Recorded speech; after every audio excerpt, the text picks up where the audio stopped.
Hi guys, video में बात करेंगे अदानी ग्रुप एंड बाजार के बारे में। जैसा कि गाइस आपको पता है, अमेरिकन जो बाजार है वो कल बुरी तरह से पिटते हुए देखने को मिले एंड उसके चलते अनुमान लगाया जा रहा था कि हमारी इंडियन मार्केट भी मंडे को प्रेशर में देखने को मिल सकते हैं।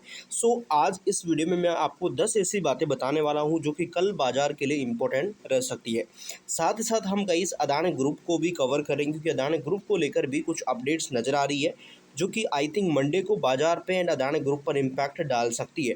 एंड हाल ही में फोर्ब्स की रिपोर्ट आई जिसके अकॉर्डिंग अदानी फिर से नंबर 1 बन चुके हैं, यानी कि एशिया का नंबर 1 जो यहाँ पे मल्टी बिलियनर है वो यहाँ पे अदानी हमें बनते हुए नजर आ रहे हैं।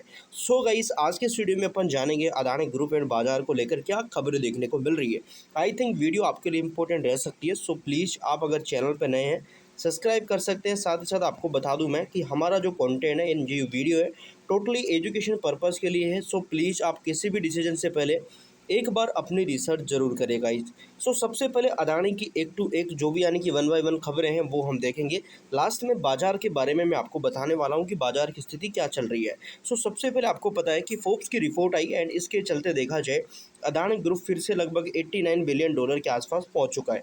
साथ ही साथ इसके पीछे रीजंस क्या बताए गए, हाल ही में आपको पता है कि अमेरिकी एसएससी है एंड और भी कई सारी कानूनी प्राधिकरण है जहां से अदानी ग्रुप को फ्री किया गया, यानी कि अदानी ग्रुप पे जो मुकदमे चल रहे थे वो हटाए गए। एंड उनके चलते देखा जाए तो अदानी ग्रुप की जो संपत्ति है अगेन फिर से 89.20 मतलब $89.2 के आसपास हमें अरब डॉलर के आसपास देखने को मिल रही है, जिससे कहा जाए तो रिलायंस इंडस्ट्रीज जैसी जो कंपनियां हैं मुकेश अंबानी की, उनसे भी ज़्यादा हमें ये नज़र आ रही है। यानी कि पहले ये दोनों एशिया के सबसे अमीर व्यक्ति थे, बट फिलहाल यहाँ पे जो दूसरी ओर गौतम अदानी की कुल संपत्ति उनके अदानी समूह के अंतर्गत आने वाली कंपनियों में पॉजिटिविटी के चलते बढ़ती हुई नज़र आ रही है।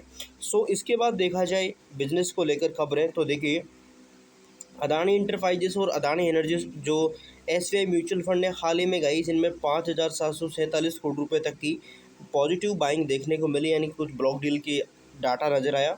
इसके बाद जेफरीज के अनुसार ट्रांसमिशन और थर्मल जो पूंजीगत व्यय है उसमें वृद्धि के चलते अदानी एनर्जी सॉल्यूशन और अदानी पावर में 20% से अधिक की वृद्धि होने की संभावना किसको दिख रही है? जेफरीज को। तो जेफरीज क्या बोल रहा है यहाँ पे वो भी आप समझ लीजिए। देखिए, बहुवर्षीय विकास के चरण में प्रवेश कर रही है दोनों कंपनियां। अदानी एनर्जी सॉल्यूशन लिमिटेड और अदानी पावर लिमिटेड के लिए जेफरीज ने 5 जून 2026 के प्रबंधन बैठक में मजबूत बोली पाइपलाइन और स्वीकृत पीपीए और बेहतर वित्तीय मापदंडों पर प्रकाश डाला है और इसके माध्यम से दोहरी अंकों की वृद्धि का समर्थन भी यहाँ पे इसने बोला है। भारत की एकमात्र सूचीबद्ध निजी company Adani energy solution and इसके चलते देखा जाए तो जो ट्रांसमिशन और जो यहाँ पर डिस्ट्रीब्यूशन क्षेत्र में काम करती है, 718 अरब रुपये ट्रांसमिशन परियोजनाओं पर काम कर रही है, जो पिछले वर्ष की तुलना में 20% अधिक बताया जा रहा है।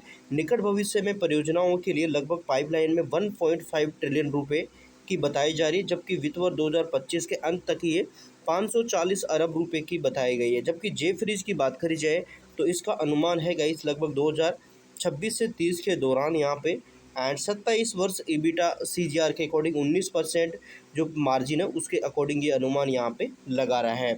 तो ये इसका अनुमान है। स्मार्ट मीटर एंड प्रमुख प्रेरक शक्तियों के अकॉर्डिंग कंपनी काम कर रही है। इसके बाद balance sheet and Adani power के बारे में बात करें तो अदानी पावर ने वित्त वर्ष 32 तक अपनी क्षमता यानी कि 2.3 से बढ़ाकर यहाँ पे 42 गीगावाट करने का अपने लक्ष्य दोहराया है। भारत की बेस लोड ऊर्जा के लिए थर्मल पावर महत्वपूर्ण बना हुआ है। आगामी 2000 यहाँ पे मतलब 200 देखा जाए तो एक बड़ी कैपेसिटी में 56 मतलब गीगावाट में से 56 पहले से यहाँ पे कंपनी ने यहाँ पे बना ली है। इसके साथ देखा जाए तो गई 56% पहले से ही है। दीर्घकालिक पीपीए के तहत जिसका लक्ष्य 100% पीपीए को पूरा करना है एंड पीपीए टैरिफ में सुधार हो सकता है। हाल ही में अगस्त 2025 में 26 तक यहाँ पे बिहार, मध्य प्रदेश, असम, उत्तराखंड, तमिलनाडु यहाँ तक कंपनी ने क्या किया है, 8 गीगावाट के लिए 5.8 से 6.3 प्रति यूनिट के अकॉर्डिंग कंपनी ने पीपीए हस्ताक्षर करे थे। तो ये एक यहाँ पे इन दोनों कंपनियों को लेकर हो गई। इसके बाद देखा जाए तो मुंबई में अदानी समूह की शहरी परियोजनाओं के तहत 10 लाख से अधिक झुग्गी जो निवासी है उनका पुनर्वास यहाँ पे किया जाएगा। तो ये आप देख सकते हैं यहाँ पे कि गाइस मुंबई में स्थित धारावी को व्यापक रूप से एशिया की सबसे बड़ी झुग्गी बस्ती माना जा रहा है। एंड HSBC की एक रिपोर्ट के अकॉर्डिंग लगभग 600 एकड़ में फैली हुई इस घनी आबादी वाली बस्ती में 10 लाख से अधिक लोग रहते हैं। साथ ही यहाँ 4 बड़े उद्योग भी हैं: मिट्टी के बर्तन बनाना, खाद्य प्रसंस्करण, चमड़ा और प्लास्टिक स्क्रैप उद्योग। एंड 2022 में स्वीकृत धारावी पुनर्विकास परियोजना महाराष्ट्र सरकार और अदानी समूह यानी दोनों की, महाराष्ट्र सरकार का तो 20% हिस्सा था, अदानी ग्रुप का 80% हिस्सा था। इसके चलते सार्वजनिक जो निजी भागीदारी के रूप में सर्च नीति यहाँ पे इसको किया।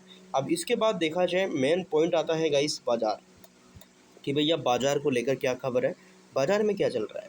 तो देखिए, बाजार के खुलने से पहले सोमवार को भारत की चाल तय करने वाली 10 बातें, यानी कि बाजार की चाल करने वाली 10 बातें कौन सी हैं, तो वो थोड़ा हम समझते हैं। देखिए, भारतीय सूचकांकों ने फ्राइडे को 5 जून को उतार चढ़ाव भरा सत्र देखा। एंड भारतीय रिजर्व बैंक की मौद्रिक नीतियों के नतीजे पर निवेशकों की प्रतिक्रिया और विदेशी निवेशकों की निरंतर बिकवाली के चलते सूचकांक मामूली गिरावट के साथ हमें बंद होते हुए दिखे।